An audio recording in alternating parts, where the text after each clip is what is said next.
Hi viewers, welcome to our YouTube channel Prasad Kasla vlogs.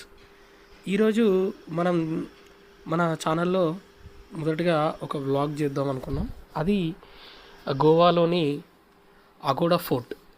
అయితే Aguada fort వచ్చి 17వ శతాబ్దానికి చెందిన పోర్చుగీస్ కోట. ఇది బాగా సంరక్షించబడినది. దీనిలో మనం చూస్తే ఈ అగోడా ఫోర్ట్ వచ్చి సింకేరియం బీచ్ వద్ద గోవాలో అరేబియా సముద్రానికి ఎదురుగా ఉంది.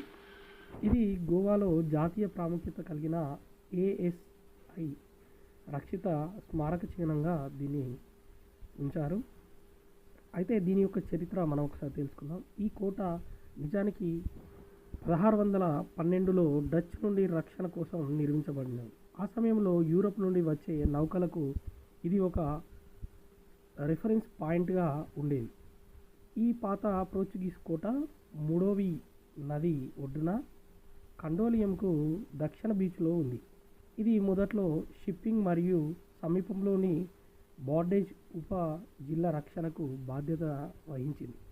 కోట లోపల ఒక మంచినీటి బుగ్గ ఆగిపోయే నౌకలకు నీటి సరఫరాను అందించడానికి దీన్ని ఉపయోగించేవారు ఈ కోటని.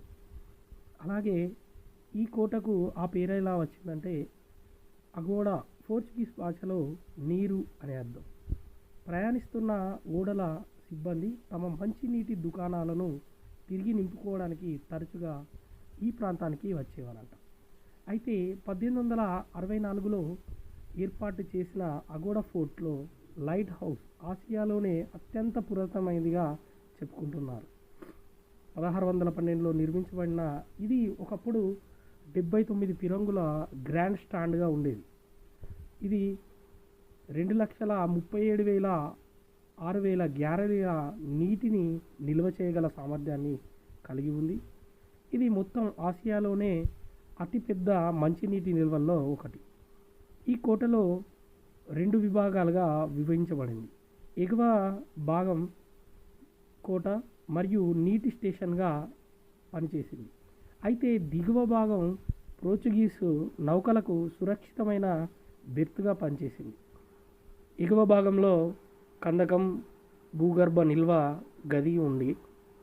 అలాగే గన్ పౌడర్ గది మరియు లైట్ హౌస్ మరియు రుజువులు ఉన్నాయి ఇక్కడ. ఇది యుద్ధం మరియు అత్యవసర సమయాల్లో ఉపయోగించడానికి రహస్యంగా తప్పించుకునే మార్గం కూడా ఉంది. ప్రారంభ దశలో ఉన్న లైట్ హౌస్ 7 నిమిషాలకు ఒకసారి కాంతిని